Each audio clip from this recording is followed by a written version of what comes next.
Eu só não tô Então, me enxergando. esse não se enxerga mesmo, Lu. Só vai enxergar a Hum. apresentação, viu? Ah, tá. Então deixa eu entrar aqui pelo celular também. Ó, eu acho que deu algum, hein, Jéssica? Dá uma olhada aí, Luiz. Parece que deu uma tremida geral na tela. Não sei se foi só para mim aqui, mas sumiu a apresentação. Aí, apareceu. Coloca no modo apresentação. Só que tá bem assim. Agora tá carregando, assim, mas não tá uma imagem nítida, viu, Lu? Acho que a Uhum. Jéssica ou o Luiz vão aí com você no particular para vocês irem tentando arrumar isso enquanto eu vou conversando com o pessoal. Então, boa Tá noite a bom. todos, né, que se conectam aqui conosco na noite de hoje. Nós estamos em mais uma atividade aqui da Faculdade Tércios, relacionadas, né, atividades de interatividade, da pós-graduação de Medicina Intensiva Pediátrica e da pós-graduação de Emergências Pediátricas da Faculdade Tércios. Então, nós fazemos lives todas as quartas-feiras e às 20 horas, e a última do mês é uma masterclass onde a gente coloca um palestrante, né, chave, né, uma estrela, com a doutora Luciana Nascimento, que hoje conecta aqui conosco, que é da nova geração, né, de intensivistas, como eu comentei do Emerson, comento a mesma coisa dela, né, ela é de Belém do Pará, aqui do Brasil, e ela é uma estrela ascendente da medicina intensiva brasileira, né, tá aí trabalhando bastante, fazendo bastante atividades também na área de docência, e hoje ela vai fechar com chave de ouro o nosso mês, falando da obstrução de vias aéreas superiores e colocando as evidências dentro desses pontos aí que a gente quer discutir ou juntar, né, as peças dessas lives que foram feitas aí ao longo do mês. Aqueles que não assistiram alguma live, que não participaram das outras partes, sempre fica disponível no YouTube da Faculdade Tércios. Então, se vocês quiserem assistir as lives anteriores, ou mesmo assistir a Masterclass de hoje, depois, ou outras anteriores, vocês podem acessar lá no YouTube, que sempre fica disponível gratuitamente. Agradeço a Faculdade Tércios, toda a equipe de suporte, a Jéssica, o Luiz, que agora também está aqui conosco hoje, pela oportunidade, né, de nós termos esse espaço aqui pela faculdade para poder, de forma gratuita, oferecer um momento para todos com certificado, né? Lembrando que para receber certificado a pessoa tem que ter se inscrito no link. Eu vou pedir que a Jéssica mande o link da Masterclass aqui no chat, ou senão depois a gente manda aqui para vocês daqui a pouco, para que vocês, quem entrou por link direto ou de outra forma, se inscrevam também ali, porque se não se inscrever, a gente não tem como saber o e-mail e o nome completo da pessoa para poder fazer o certificado, que é um certificado reconhecido pelo MEC, né? Dessas masterclass que a gente faz no final do mês, no final de cada mês. Então, esse é o nosso assunto central de hoje. Nós já conversamos sobre fatores de risco, já conversamos sobre medidas, né, de tratamento, já falamos na última semana sobre exames de imagem, né, nas obstruções de vias aéreas superiores, quais fazer, quais não fazer. Ó, a Jéssica acabou de colocar ali o cadastro da Masterclass, né, para que você possa receber o certificado. Então, quem não fez, quem já fez o cadastro e entrou aqui por cadastro, tudo bem. Agora, quem não tem, é bom preencher ali, porque senão não tem como a gente saber quem entrou depois, né? Com os dados exatos, nome, telefone e tudo. Deu certo aí, Lu? Como é que tá aí? Eu mandei para Mandou naquele pra mim. grupo para ver Tá, se, porque a internet aqui vai demorar muito para carregar. tudo bem, Eu tudo mandei lá bem. naquele grupo para poder apresentar lá, porque Tá, eu acho que a internet vai tá. Você mais abre, rápido. a Jéssica ou o Luiz abrem a apresentação aí dela, por favor. Que daí a gente vai seguindo aí. Eu acho que o Luiz passa daí os slides para você. Ele abre lá, Uhum. que é melhor aqui. Ele veio. Deixa eu ver como que veio aqui. Ah, o Lu, aqui no grupo ele veio pedindo um acesso, ele não veio no PowerPoint, ele veio aqui pelo Google e daí pede uma senha para poder acessar. Você tem que mandar no PPT mesmo. Sim. Tem que mandar o PowerPoint mesmo, que nem aquele que tu me mandou, Tá. sabe? Mais Uhum. cedo. Senão a gente não Bora consegue ver. abrir. E, e aí, então, deixa eu ver quem que tá aqui conosco. Tem pessoal aqui de São Bernardo do Campo, Ó, Cuiabá, Guarulhos, né? As duas coisas, São Paulo, Salvador, mais algum estado, mais alguma região aí conectando conosco hoje. Se tiver, nos comenta aí. Durante a apresentação da doutora Luciana, vocês fiquem à vontade de colocar perguntas ou comentários no chat. Eu vou ficar com elas ali guardadinhas, daí no final a gente conversa com a doutora, né, para tirar as dúvidas. Ó, já tá abrindo ali, já tá ficando ótimo. Enquanto a Jéssica abre, Lu, eu peço a gentileza de você se apresentar, contar um pouquinho da tua história aí, da tua formação, do trabalho, dos trabalhos que você executa. Por favor, seja muito bem-vindo e muito obrigada por aceitar estar com a gente aqui na noite de hoje. Muito obrigada pela oportunidade, doutora. Eu sou Luciana Nascimento, eu sou médica de formação pelo CESUPA, aqui em Belém do Pará. Fiz residência de pediatria em Bragança, no interior aqui do Pará também, e terapia intensiva pediátrica na Fundação Santa Casa de Misericórdia. Sou preceptora da residência médica, trabalho em hospital de trauma aqui, Hospital Metropolitano, trabalho na Santa Casa como diarista. Na época do Covid, fui diarista da unidade de referência da região norte. Sou médica titulada pela AMIB. Que mais? Sou professora da AFIA para a terapia intensiva, né? Para a pós-terapia intensiva. Sou mestre em epidemiologia pelo Instituto Evandro Chagas. Acho que é isso que eu lembrei rapidinho, foi isso. Muito obrigada pela oportunidade, doutora. Obrigada a você, Vamos, Lu. vamos Vamos lá, muito começar obrigada. aqui a Vocês viram, ela apresentação. faz mil coisas, mas ela sempre, mulher é assim, né? Sempre arruma um tempo para arrumar mais uma, né, Lu, para fazer. Então, a Lu, você esqueceu de dizer, mas ela também é instrutora da Curem, né? Agora recente, né? Entrando aí no Isso, time da Curem para fazer os cursos com a gente, Curem Tercios, que é o Ventile, que é o ventilação mecânica em emergências também. Então, mais uma coisa na lista dela, né? sim, E também a esposa, né? Filha, esposa, né? Tudo sim. isso. Muito Às obrigada, vezes Lu. dá tempo. Às vezes dá tempo, né? Canta uma musiquinha de vez em quando também, né? Viu, Lu?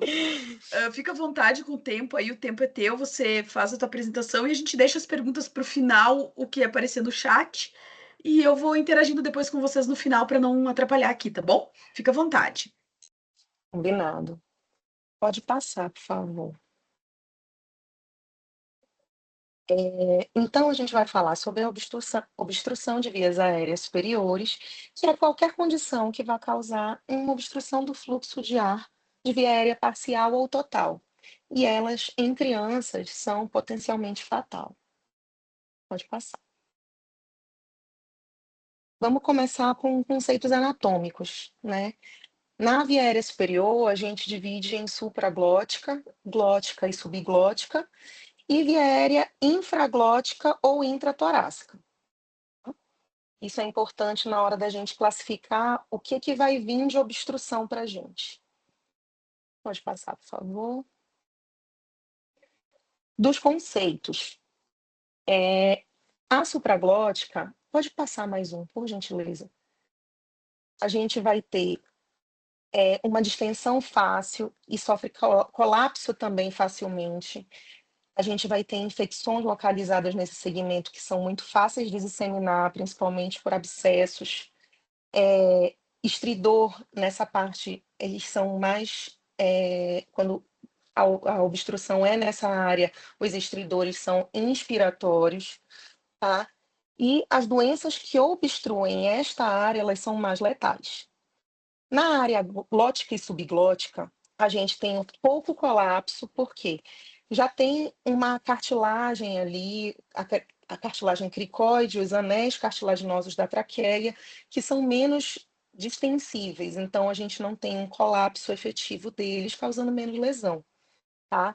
A principal obstrução na área glótica e subglótica é pela síndrome de Krupp, e a gente tem algumas outras doenças congênitas, laringotraqueomalácia, paralisia de cordas vocais, que também ocorrem nessa área.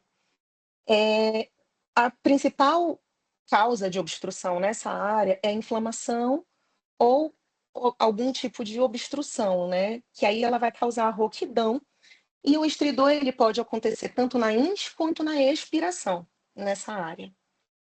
E no intratorácico, a gente tem um estridor mais audível na expiração, e as principais causas da obstrução nessa região vão ser algumas doenças congênitas ou aspiração de corpo estranho, dentro da nossa aula, né? Pode passar, por favor. Dentro das causas principais, eu dividi entre infecciosas e não infecciosas.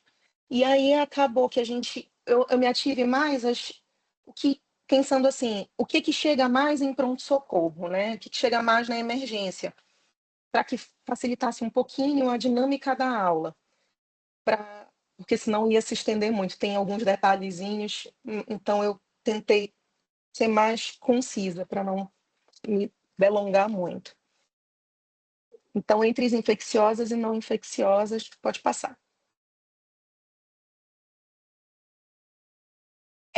Das causas agudas que podem obstruir a via aérea, tem esse quadro da divisão, onde a gente tem da parte infecciosa, epiglotite, croup, traqueite bacteriana, abscesso retrofaríngeo, abscesso peritonsilar e abscesso retrofaríngeo, que são raros, e infecção por mononucleose. Das não infecciosas, nós temos corpo estranho, traumas, anafilaxia, diminuição do tônus muscular da orofaringe, angioedema hereditário, laringoespasmo, disfunção de cordas vocais e condições agudas numa situação crônica. Então, alguma criança que já tem algum grau de obstrução e pega alguma situação viral, isso vai piorar essa obstrução que a criança já tem. Tá? Pode passar, por favor. Então, primeiro é a croup viral, tá? A causa mais comum de obstrução de vias aéreas em crianças é a croup, sendo responsável por 90% dos casos de estridor, 75% causado pelos vírus para influenza 1, 2 e 3, vírus sincicial respiratório, influenza 1 e 2 e adenovírus. A faixa corresponde a 1,5% a 6% das doenças respiratórias na infância. E a faixa etária mais comum é entre 1 a 6 anos, com incidência maior ali entre 18 meses, principalmente no sexo masculino. E não tem uma sazonalidade, então ela pode ser manifestada em todo o período do ano. Das manifestações clínicas, nós temos uma rinorreia clara, faringite, tosse, febre, e após 12 a 24 horas, nós temos o caso de obstrução, podemos ter um caso de obstrução de via aérea com insuficiência respiratória, mas o quadro começa leve, tá? Então, é uma progressão rápida do croup que vai evoluir para uma obstrução. Então, nós temos a classificação de acordo com o grau de comprometimento e a gente tem o que vai importar assim, para a gente. Vai vir uma tabelinha depois da classificação direitinho, para ficar mais explícito. A gente vai ver o que é mais risco de falência respiratória para a criança. A gente vai ter crianças menores de 6 meses, tem mais risco, pacientes com estridor em repouso, e presença de hipercapnia, tá? Quanto ao grau de acometimento de via aérea, se nós tivermos acometimento na laringe, nós temos a laringite, que nós vamos ter coquidão e tosse ladrante. Se for já na região laringe e traqueia, nós já temos uma laringotraqueite, que além das duas primeiras sintomas, temos um estridor predominantemente inspiratório e graus variados de desconforto respiratório, a depender do grau de obstrução. E se for bronquíolo, laringe e traqueia, uma laringotraqueobronquite, com todos os sintomas anteriores, além de tempo expiratório prolongado e sibilos. Pode passar. Não, pera. Diagnóstico. Perdão. O diagnóstico é clínico, pode voltar, na verdade.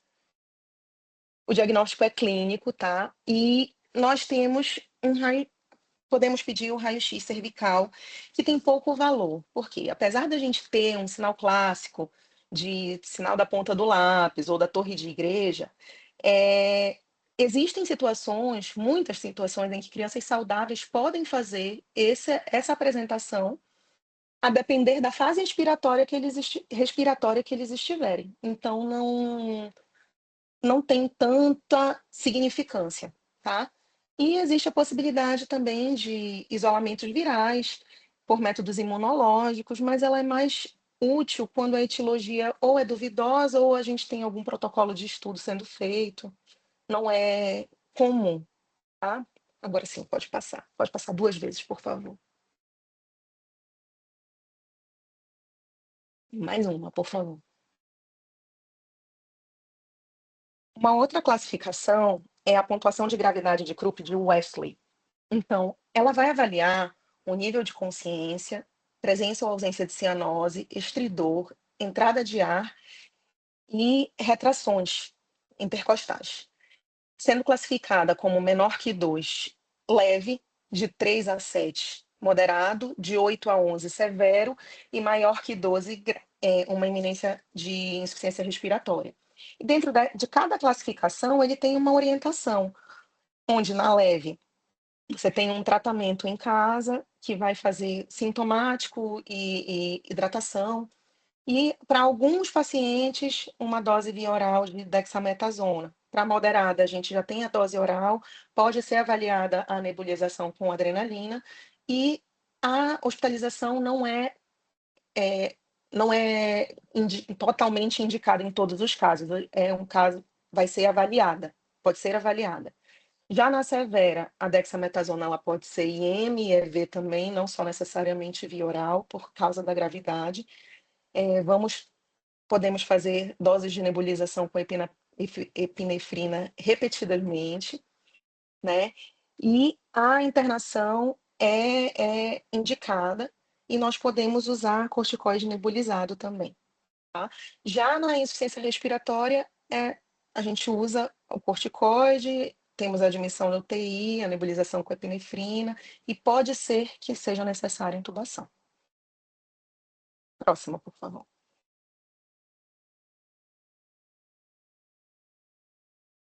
Próximo slide, por favor.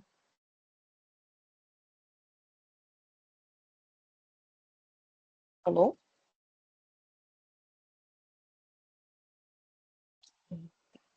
Então, essa é a radiografia lateral de uma criança com Krupp, que aí vai mostrar o estreitamento subglótico e uma hipofaringe mais distendida. E aí vai mostrando a laringotraqueobronquite. Próxima, por favor. E aqui o sinal da ponta do lápis ou da torre de igreja, mas como a gente já tinha conversado, não é tão tão fidedigno, então tem pouco valor por conta da alteração que pode ser presente em crianças saudáveis também.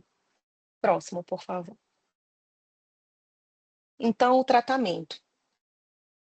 O principal é a manutenção da via aérea patente, né, com a umidificação ambiental e de via aérea, sendo que não significa que a umidificação de via aérea, ela vai diminuir vai melhorar o quadro do fluxo de ar. Na verdade, ela vai reduzir a inflamação, fluidificando essa secreção, ficando mais fácil dela ser expelida, tá?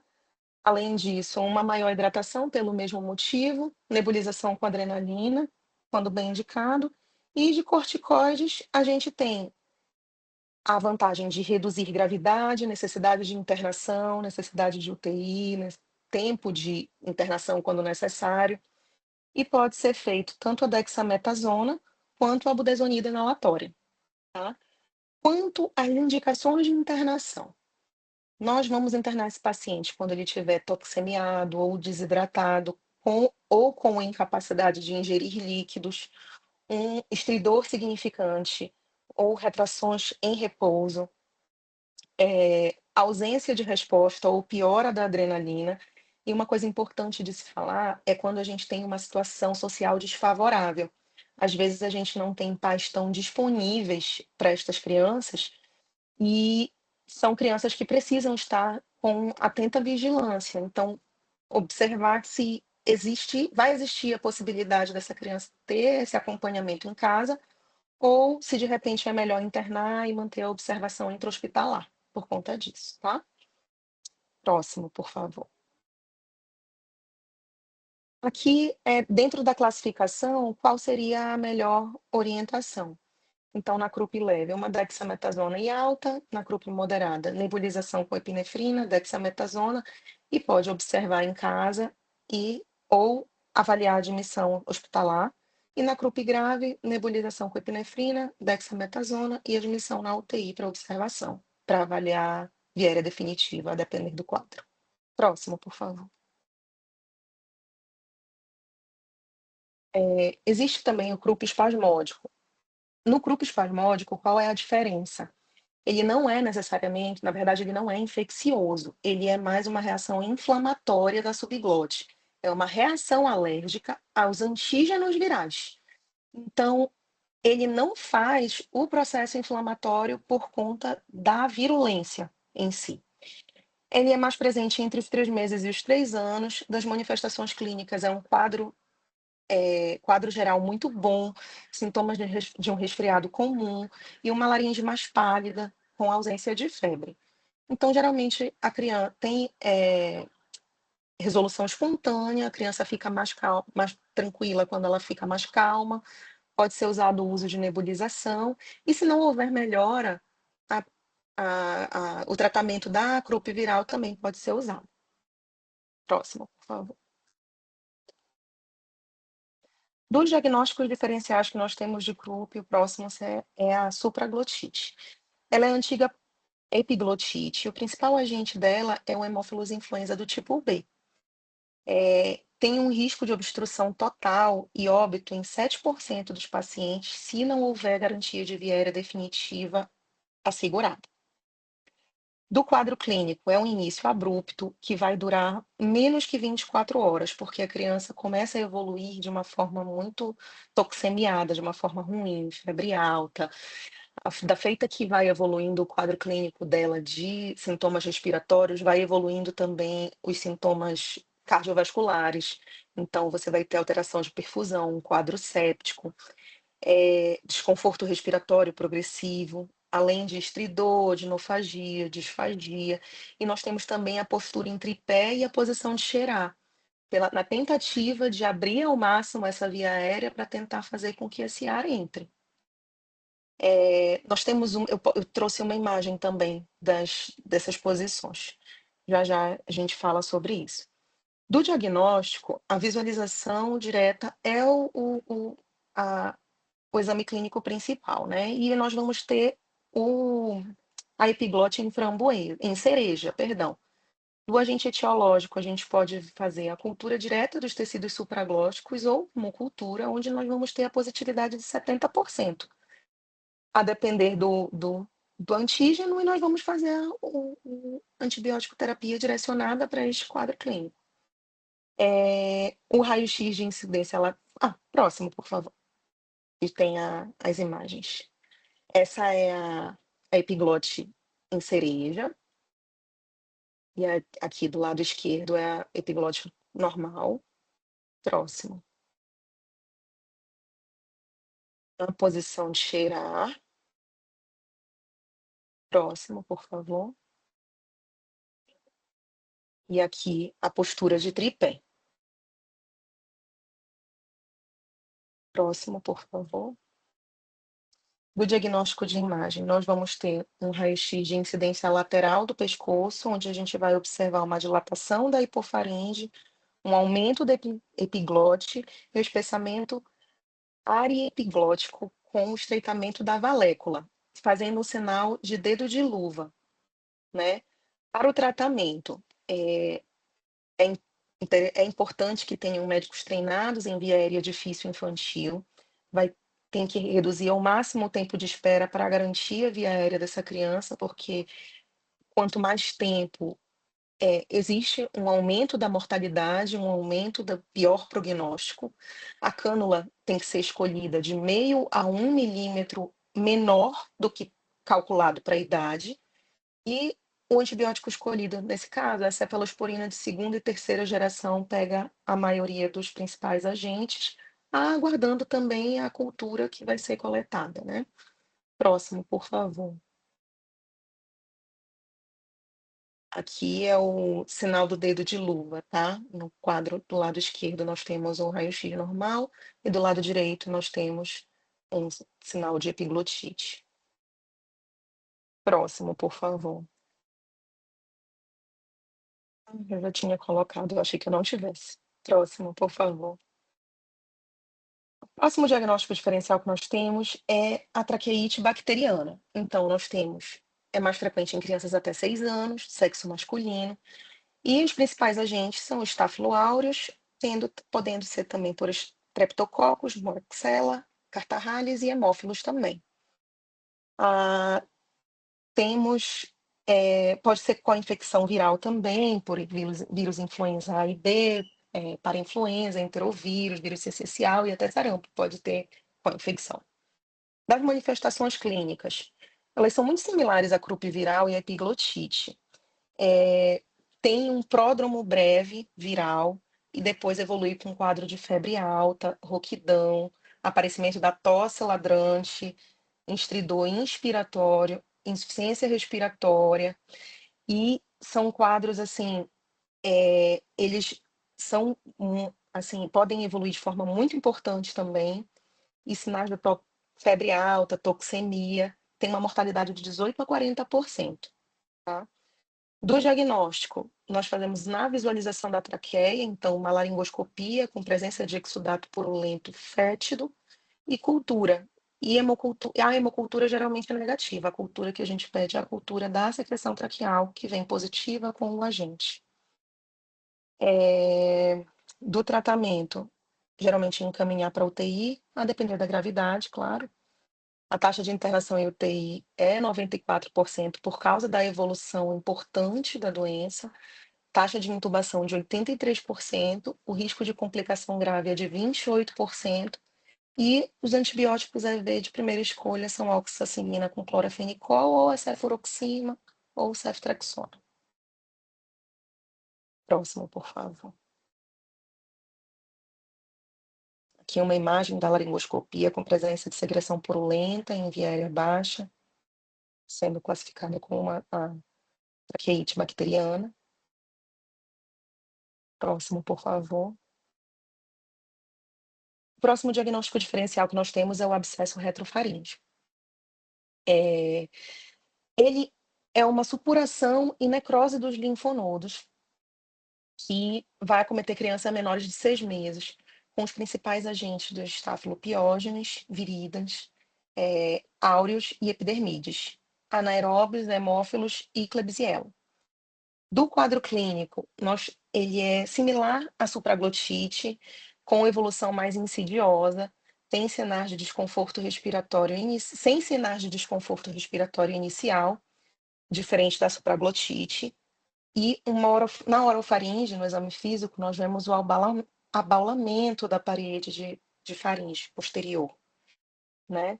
E no diagnóstico, nós temos o raio-x lateral, um ATC cervical e ultrassom de Doppler, os principais que nós podemos pedir. No tratamento, e no tratamento nós temos que assegurar a patência da via aérea, internar, manter em jejum, antibiótico terapia e avaliar a necessidade de cirurgia, porque também pode evoluir de forma muito importante.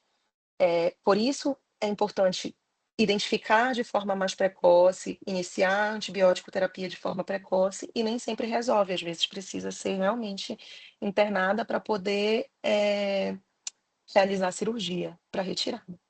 Próximo, por favor. Essa é a imagem do exame físico com um abscesso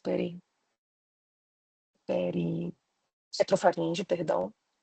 Aqui no exame de raio-x, a presença desse conteúdo aéreo, que, assim, nem sempre vai aparecer, a depender do tamanho. Próximo, por favor. Aqui nós temos uma imagem de tomografia mostrando a presença de conteúdo cístico em retrofaringe. Próximo, por favor. E uma outra imagem também mostrando o abscesso retrofaríngeo com imagem de tomografia também, dessa mesma criança. Próximo, por favor. Então, a gente coloquei um quadro só para dar uma guiada nos principais, diferenciais da obstrução de via aérea, dos diagnósticos diferenciais de obstrução de via aérea superior na criança, de forma de quadro de causa infecciosa, tá? Comparando a idade, os pródromos, o início, a febre, o estridor. Então, é realmente para guardar no celular, para ter na mão, né. Próximo, por favor. Outro quadro importante é a mononucleose infecciosa, que nós podemos ter, mas ela já é uma epidemiologia diferente. Então, é causada pelo vírus Epstein-Barr, é mais frequente em adolescentes, é conhecida como a doença do beijo. Das manifestações clínicas, nós podemos ter dispneia, cialorreia, odinofagia e disfagia, exudato branco, cinza, esverdeado ou necrótico. E os tratamentos são medidas de suporte, corticoide em casos mais graves e intubação quando tem realmente uma obstrução importante. Próximo, por favor. E no exame físico, a gente vê dessa forma, pus em manto, cobrindo as tonsilas. Próximo, por favor. Aí nós vamos passar para as causas não infecciosas. Próximo. Das causas não infecciosas, o corpo estranho disparadamente é o que mais preocupa, né? Ele é mais frequente em menores de 5 anos e tendo um pico de incidência entre 1 a 2 anos. São crianças que começam a descobrir o mundo, são crianças que estão na fase oral, que tudo põe na boca e que não têm noção do que é de comer e o que que não é de comer.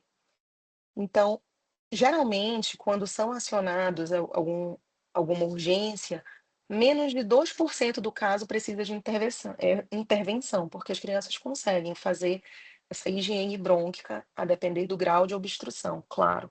Então, elas fazem a higiene, deglutem e às vezes isso nem foi percebido.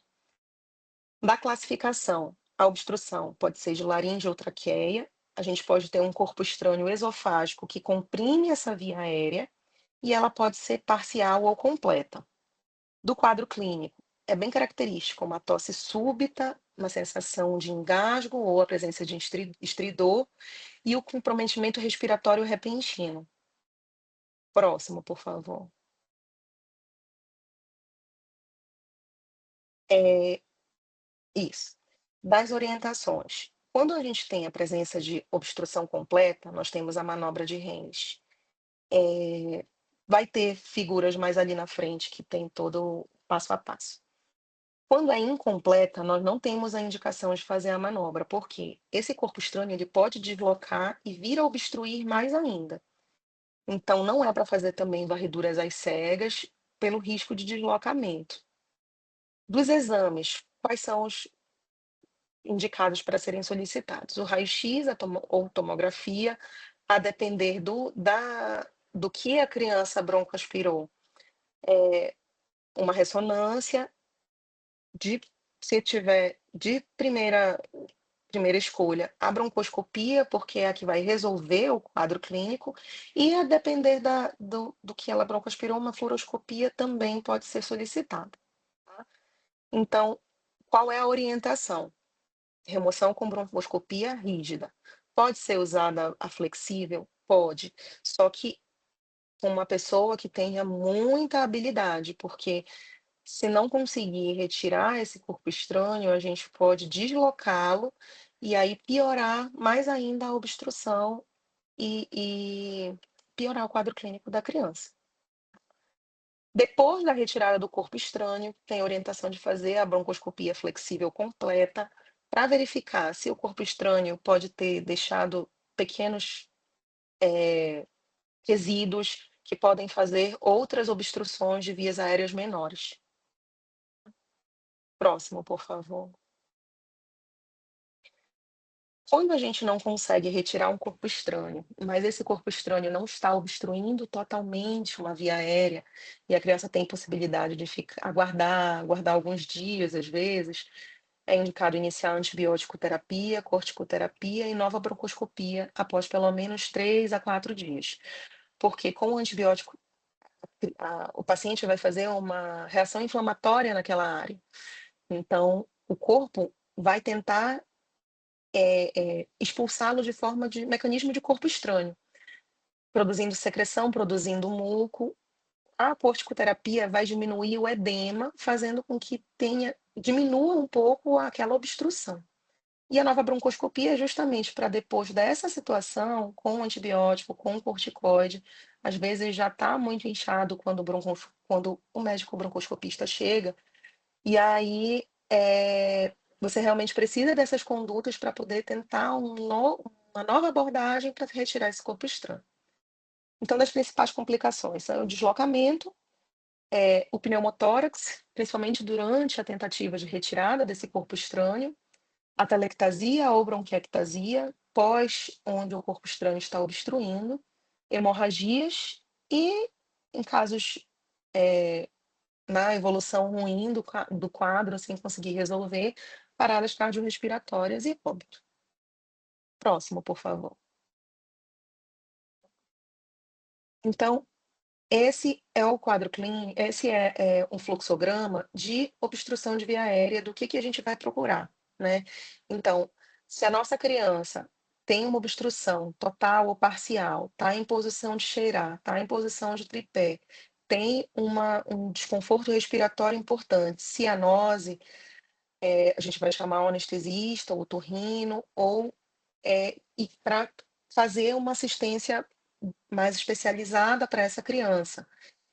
E vai avaliar, o paciente está responsivo ou não. Se ele estiver responsivo, eh, a gente vai crianças menores de 1 ano, a gente vai dar 5 tapas na costa, virar e fazer 5 compressões. Isso por 1 minuto. E ficar avaliando se a criança já começou a ter melhora desse fluxo respiratório. Em crianças maiores de 1 ano ou maiores de 10 quilos, a gente vai fazer a compressão abdominal, abaixo do externo, com um movimento em J, né, entre o externo e a cicatriz umbilical bem no meio. Então faz 5 movimentos, comprimindo para dentro.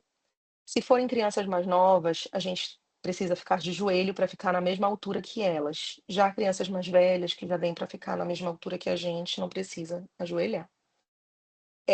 Se a criança não responde, tem que começar a RCP, com compressão e ficar tentando alternativas de ventilação que não caso ela não consiga responder, caso seja uma obstrução total. Depois de 1 minuto, teve uma respiração adequada? Se sim, a gente vai seguir com o suporte e tentar remover o corpo estranho, e observar após a remoção como a criança fica. Se não, vai ser direcionado para uma laringoscopia e tentar remover o corpo estranho via broncoscopia ou laringoscopia, né. Se foi removido o corpo estranho, vai oferecer oxigenação, ventilação, uma garantia aérea via aérea segura e fazer a observação e tratamento desse edema de pós-retirada. Se não foi removido, mas foi localizado, se ele estiver acima das cordas vocais, a orientação é a cricotireoidostomia em menores de 12 anos de idade, precisa da traqueostomia. Em pacientes mais velhos, a cricotireoidostomia, pelo menos imediatamente, consegue resolver. E abaixo, você faz uma tentativa de intubação justamente para empurrar esse corpo estranho para obstruir apenas o brônquio-fonte direito, tentando ventilar apenas o lado esquerdo, até garantir que essa criança tenha, uma oportunidade de retirada desse corpo estranho mais tarde, para estabilizá-lo. Próximo, por favor. Das outras causas não infecciosas. Nós temos a anafilaxia, são graves, são edemas de retrofaringe ou laringe, vem acompanhada de urticária e edema de face. Temos o laringoespasmo, que é uma disfunção de corda vocal, geralmente por irritação das cordas vocais, edema, obstrução. Presença de conteúdo de líquido na via aérea por secreção, por sangramento, é uma aspiração indicada. Agora, quando a criança já tem um quadro de epiglotite, corpo estranho, não é a orientação, justamente a epiglotite por causa do risco da piora desse edema, dessa reação inflamatória, e do corpo estranho pelo risco de deslocamento. Próximo, por favor. O angioedema hereditário, que nós temos o edema de laringe, com ou sem edema de outras áreas do corpo, pode ocorrer em metade dos pacientes com angioedema e ele é muito raro.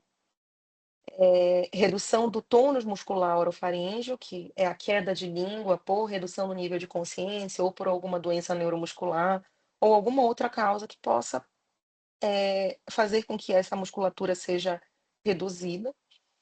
E disfunções de cordas vocais, que pode ocorrer na lesão de nervo laríngeo, malformações, lesão de troncos cerebrais ou movimentos paradoxais de pregas vocais, que também é muito raro. Próximo, por favor. Existe também a agudização de condições crônicas, que é quando você já tem um estreitamento crônico daquelas vieiras superiores e com complicações agudas.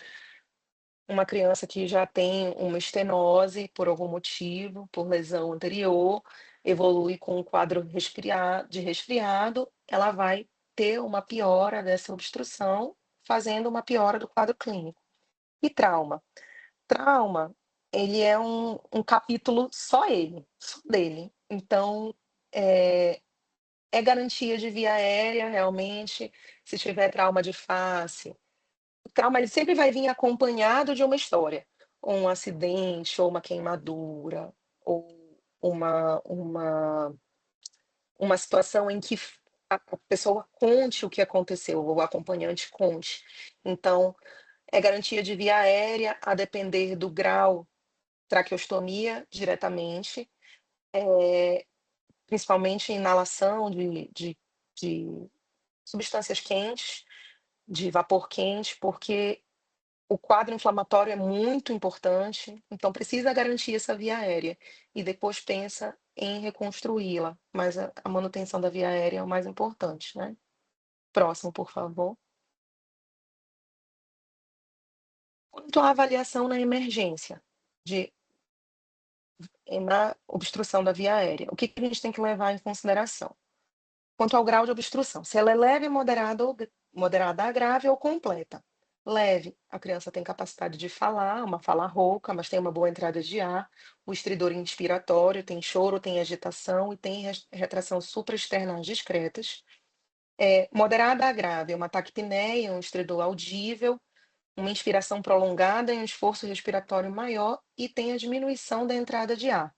E completa, o movimento respiratório já é reduzido, já tem uma luta para respirar sem movimento efetivo, sem som. A complicação dessa é a insuficiência respiratória iminente, evoluindo para rebaixamento de nível de consciência e consequência de parada se não for feito nada, né. Próximo, por favor. Da a suspeita de corpo estranho, né, tem as manobras, sempre avaliar em 1 minuto e avaliar se tiver sucesso ou não. E se em 1 minuto uma obstrução completa não tiver resposta, não tiver saído após as manobras, você pode avaliar sim a laringoscopia, porque senão você não vai ter como garantir, tentar a via dessa criança, né. Em corpo estranho acima das cordas vocais, a cricotireoidoscopia é a mais indicada e abaixo das cordas vocais, intubação e tentar direcionar o corpo estranho para o bronquifonte direito. Próximo, por favor. Então, quanto ao grau de responsividade, lactentes menores de 1 ano, aí está descrevendo as manobras, os pacientes não responsivos, a gente vai realizar a RCP, começando com compressões torácicas, seguindo o protocolo de suporte básico de vida. Antes de cada tentativa de ventilação, abrir via aérea e verificar se existe a presença do corpo estranho e não realizar varredura digital às cegas. Próximo, aqui a manobra de Heimlich. Virar a criança de costa e dar os, os fazer as pressões com a cabeça da criança mais direcionada para baixo. São 5 batidas na costa, virar 5 compressões no espaço intermamilar. E isso vai sendo avaliado a cada minuto para ver a resposta da criança, tá?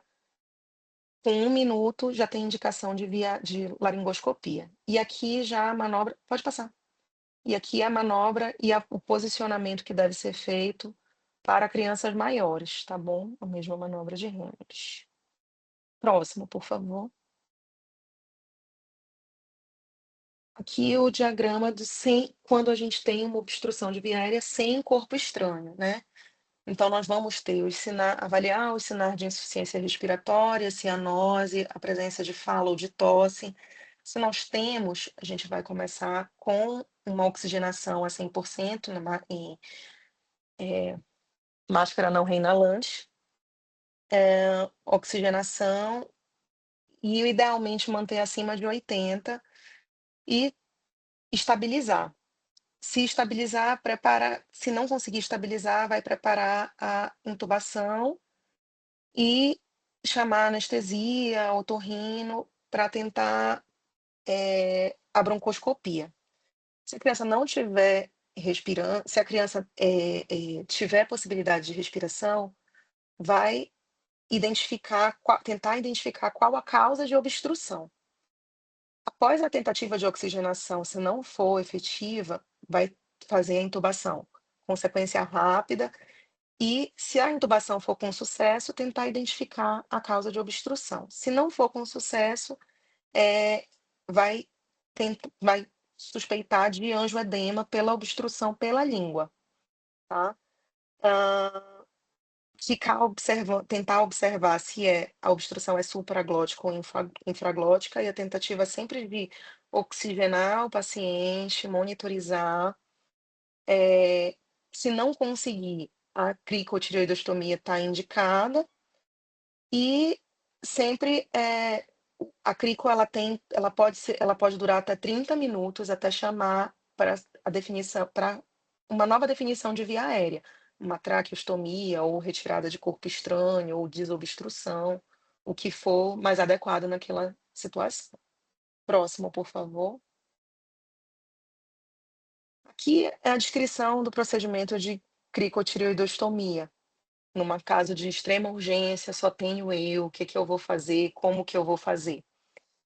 E então, tem toda a descrição pode passar, por favor, que tem as fotos, fica mais fácil. Pode passar, por favor. Nós vamos identificar a cartilagem, eh, tireoide, a cartilagem cricóide, a membrana cricotireoide e isolar ela. Pegar um gelco número 14 e puncionar conectado a uma seringa de salinas estéreo, de 3 a 10 ml, entrando aspirando a 45 graus.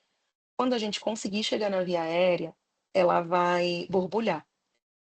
Garantindo que está lá, a gente pega um conector de um tubo 3, conecta no 14 e consegue ventilar ou no ambu ou em ventilação mecânica. A gente vai conseguir oxigenar efetivamente esse paciente, mas ventilar não. Por isso a gente só tem 30 minutos para garantir um novo tipo de via aérea para ele, porque senão ele vai começar a reter CO2, vai fazer acidose e a gente vai ter outra causa de parada. Próximo, por favor. Então, novamente, eu fiz um resumo das principais, é muita coisa para ser dito em pouco tempo. Eu tentei ser o mais breve possível, tentei trazer os marcos mais importantes, mas só rapidinho deu 1 hora de tempo. Então, aqui ele marca mais a apresentação clínica, exame físico e tratamento, e de que forma que a gente, que chama mais atenção em cada obstrução de via aérea, principalmente as infecciosas. Próximo, por favor. Muito obrigada. Excelente, Lu. Muito bom. Eu acho que você superou as expectativas, porque realmente é bastante conteúdo para um tempo curto, né? Porque ele tem muito detalhe. Eu gostei muito dos teus slides, acho que eles ficaram essenciais aí para quem vai estudar para a prova de título também, né? Que tem pessoas que entram aqui também para assistir as aulas para complemento, para atualização, e alguns por querem se atualizar para as provas de título. Acho que a Lu fez um super resumo ali, os slides ficaram lindos e fáceis, né? Da gente conseguir seguir esses organogramas de um tema complexo, né? Porque a gente já comentou isso em outras oportunidades das lives, mas é um tema angustiante, né? Porque a família fica muito angustiada. Qualquer um de nós, né, adulto, quem for que tem uma obstrução de VL que fique sem passagem de ar ou sem capacidade de deglutição, é uma sensação, né, de sufocamento muito ruim. E para nós todos que trabalhamos na área da saúde, né, independente da profissão, é importante conhecer esses detalhes de fatores de risco que a gente já tinha falado, de quais são as doenças agudas que levam à obstrução de viária superior, que ela colocou muito bem, assim como as manobras que podem ser feitas ou encaminhamentos. Claro que cada um dentro da sua profissão pode exercer X, Y condutas, mas o diagnóstico básico e a primeira conduta deveria ser aprendida por leigos, né, Lu? Por qualquer pessoa, porque é uma questão de sobrevivência. Então, imagina nós, profissionais de saúde, independente da área profissional, né, que somos especialistas de área, e aí não conseguir ter uma orientação ou dar uma orientação adequada sobre isso é complicado, né? Porque, inclusive, te coloca juridicamente numa situação difícil. Então, enfermeiros, fisioterapeutas, não sei se tem alguns aqui no grupo aí, se manifestem no chat. Não sei quem é intensivista, emergencista, contem para nós aí. O pessoal tá gostando muito da aula, tá elogiando. Quem quiser abrir câmera ou microfone para fazer pergunta ou comentário direto, pode também, tá? Não precisa ser só pelo chat. A gente está aqui para responder as perguntas, nós podemos, são 9 horas, nosso intuito sempre é terminar em torno de 9, 9h15, então nós temos aí um tempinho para a gente conversar a respeito. Quer fazer mais algum comentário a respeito disso, alguma questão? Ó, tem uma enfermeira emergencista aqui, que bom, bem-vinda, Alicia. Se tiver algum comentário ou dúvida, ou se alguém quiser compartilhar algum caso clínico, alguma situação, obviamente sem mencionar nome de pacientes ou instituições, de que vocês passaram e queiram tirar alguma dúvida, aproveitem a doutora Luciana, porque ela também é instrutora do PAUS, né? Ela tem muito treinamento nessa linha aí de ensino e também de assistência. Ela trabalha em vários locais e hospitais. Vamos aproveitar o tempo dela aí para tirar dúvidas também. Por favor, Lu, se quiser fazer algum comentário. Realmente eu concordo com você, doutora. Realmente é um tema muito angustiante. E eu concordo que devia ter um treinamento assim básico para pais, para cuidadores, porque geralmente essas crianças não chegam para a gente no fim da linha na UTI. Geralmente elas chegam numa UPA, numa UBS, Uhum. ou às vezes nem dá tempo de chegar. E aí as consequências são trágicas, né? Infelizmente, se a gente não conseguir. Quando chega para a gente, geralmente já é com um grau de sequela neurológica importante, então, se tivesse realmente essa possibilidade de treinamento, seria importantíssimo. Né? E também escolas, né? A gente vê às vezes as escolas, Sim. né? Professores de escola infantil mesmo, que deveriam ter um treinamento às vezes melhor. Restaurantes. Restaurantes. Então, essa semana passada, por exemplo, eu estava num restaurante com meu marido e minha filha, e aí ele pediu lá um macarrão com bacalhau. E tranquilo. Ele não falou nada quando a gente terminou de almoçar, ele pegou e chamou o gerente, né? Eu pensei, o que está acontecendo? Ele não tinha falado nada, né? Daquele jeito dele, que ela não conhece. Aí, uns espinhos enormes de peixe, assim, gigantes, não era pequeno, vários, assim. Eu não tinha nem visto ver a gente conversando com a pessoa. E aí, nós falamos, você sabe que isso aqui é uma coisa grave. E o gerente pergunta, mas por quê? Um restaurante italiano famoso aqui de São Paulo. Porque se é uma criança ou um idoso que tem disfagia ou alguma coisa, um espinho desse, causa um engasgo, ou uma perfuração, ou né, de alguma coisa aí que pode causar uma situação gravíssima aqui. Mas eram uns espinhos, assim, Lu, impressionantes. Então, em restaurantes, acho que falta o treinamento e, às vezes, talvez a noção do cuidado e do risco, né? Que tem, porque às vezes a família vai distraída com uma criança vai comer peixe, gosta de peixe. E aí tem um espinho lá que tu não esperava num restaurante 5 estrelas, Sim, né? E pode sim. acontecer, Sim, a gente muitos casos, assim, Instagram tá cheio, né? de crianças que engasgam e aí a criança fica largada. A sorte, assim, pelo menos nos vídeos, sempre tem alguém que sabe como fazer e desengasga a criança e, assim, questão de segundos, a criança volta a chorar, fica tudo bem, mas se não tivesse aquela pessoa ali, né, Já daria realmente. problema, né? Alguém tem algum comentário a mais? Alguma questão aí? Deixa eu ver quem tá ali com a gente. Giovana, Alicia já comentou ali, Marina, Leonardo, Marta Albuquerque, Karen, tem um pessoal aí com a gente, Márcia Cristina, se tiverem algum comentário, aproveitem para a gente aproveitar e tirar as dúvidas. Nós temos mais aí uns 2 a 5 minutos até que a gente termine. Nós discutimos bastante esses temas, não sei se todos que estavam aqui já participaram das lives, mas eu gostei também bastante da parte que você abordou dos exames, né? E você colocou ali a questão da broncoscopia, que tem casos que não adianta, a gente não quer, né, usar um método às vezes invasivo, mas dependendo de onde se localiza, própria manobra não vai ser suficiente e do tempo, né? Porque às vezes demora para a família levar e às vezes a criança vem já 10, 15, 20 dias já com uma situação já de até uma infecção, né, no local por objeto estranho que está ali. E aí, se não tem um exame de imagem, tem como identificar. E a broncoscopia ela não é só para imagem, ela também ajuda a retirar, né? Fazer o lavado Um broncoalveolar, tratamento, é um exato. tratamento junto, né? E eu achei importante que você comentou da fibrobroncoscopia flexível, porque a gente faz muito curso disso também, conversa com o pessoal e parece que é uma coisa simples. É simples porque é no boneco. Mas numa pessoa, se você fizer inadequado, você, bem como ela colocou, você pode empurrar o objeto, né, para uma zona de menor calibre, fica mais difícil de retirada, e também pode perfurar alguma parte pulmonar, uma veia, uma artéria, né? Perfurar, sangrar, pneumotórax. Pneumotórax, então tem risco. Então, pode fazer? Pode. Pessoas que têm treinamento. Antigamente eram só os pneumologistas que faziam, ficava restrito a eles e alguns anestesistas. Hoje, os intensivistas têm vários, têm habilidade da broncoscopia, da fibrobroncoscopia flexível, mas desde que se treine a habilidade, né? Eu acho que o recado principal da obstrução de vias aéreas superiores é treinamento de.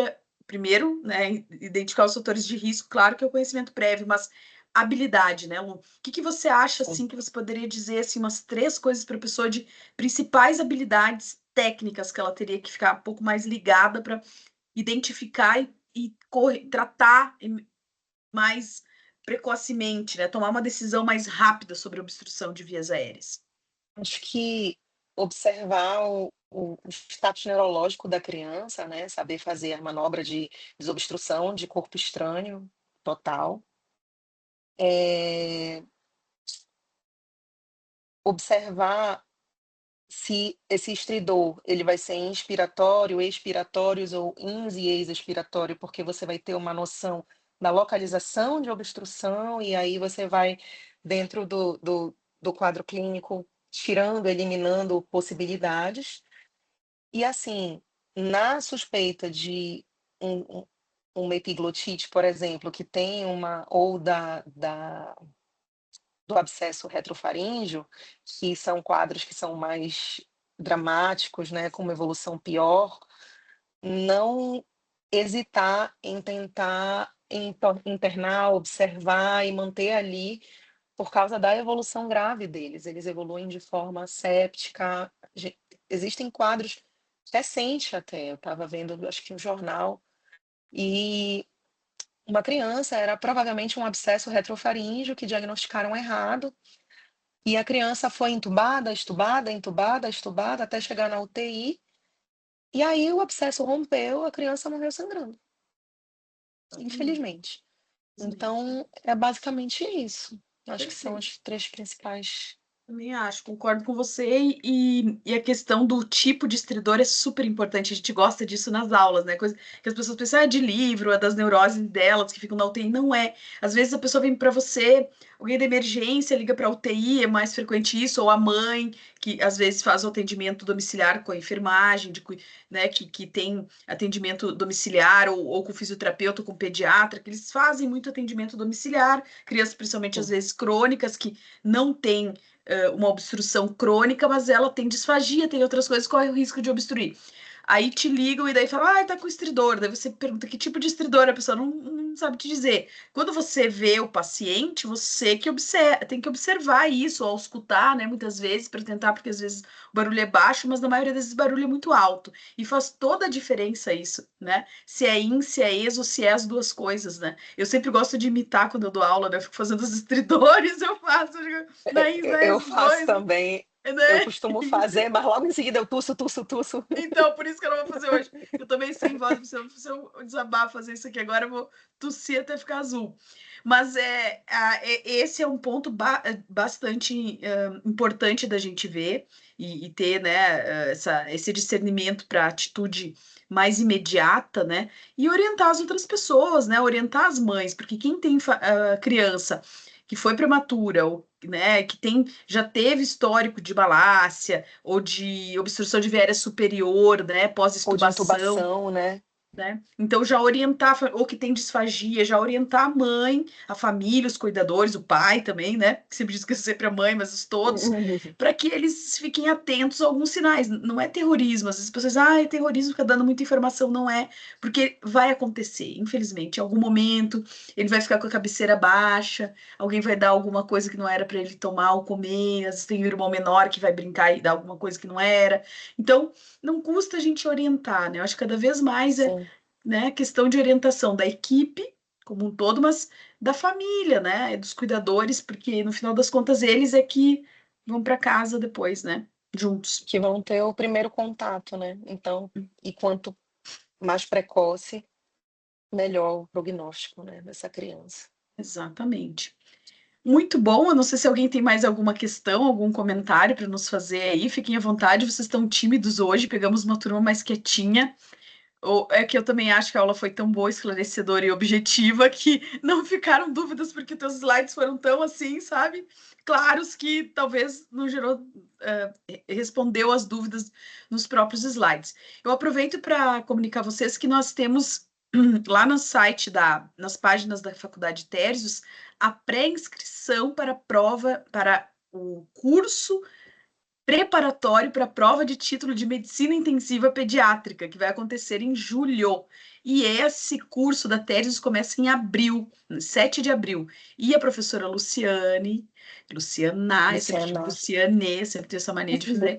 A professora Luciana vai estar conosco, vai dar o módulo de sepsi. Vocês viram que os slides dela são objetivos, ela vai estar na mesma linha, muito provavelmente, para que objetive bem as coisas e a gente consiga estudar também de uma forma melhor, né? Visto que o curso, o tempo é curto, mas sempre dá, né, para atualizar. Não é só para prova, a gente quer atualizar para o paciente, né, para sermos mais assertivos. Mas estaremos juntos aí logo em breve, né, Lu, em outras atividades também. Muito Sim, obrigada mesmo de coração. Eu sei que você corre muito aí, foi muito bom ter o Emerson aqui de Belém, agora você aqui de Belém, intensivistas pediátricos aí de Belém do Pará se destacando no Brasil e fora do Brasil com várias pesquisas que vocês estão fazendo, né? A doutora Luciana agora defendeu mestrado recente, né? Professora.